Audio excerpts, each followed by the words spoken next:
Hi, Grace Chapel, and good afternoon. It is Monday, and it is time to discuss our chapter 5 from the Holiness of God with R.C. Sproul. I hope you got to experience a little bit of Luther's life, and maybe you hadn't experienced that before or read about that in much detail. And of course, what's in that chapter is only a small part of Luther's life. I recommend to you a book, Here I Stand by Roland Bainton, which is a great biography of Luther's life. I've read it for seminary, and you get some keen insights in his life, his struggle, and the impact that God used.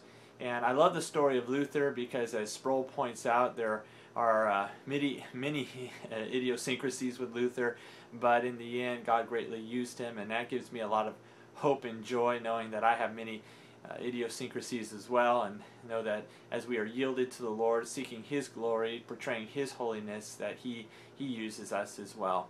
Well, of course, Sproul's point, I think, in this whole chapter was simply to show that Luther was gripped by the holiness of God, and it had a tremendous impact, and truly God graciously used His holiness in Luther's life to draw him to the grace of the gospel. And so how has God used His holiness to either draw you to the grace of the gospel to be saved, or to continue to work in your life through His grace as He reveals His holiness to us? So go ahead and feel free to comment on that. I look forward again to hearing and reading your comments.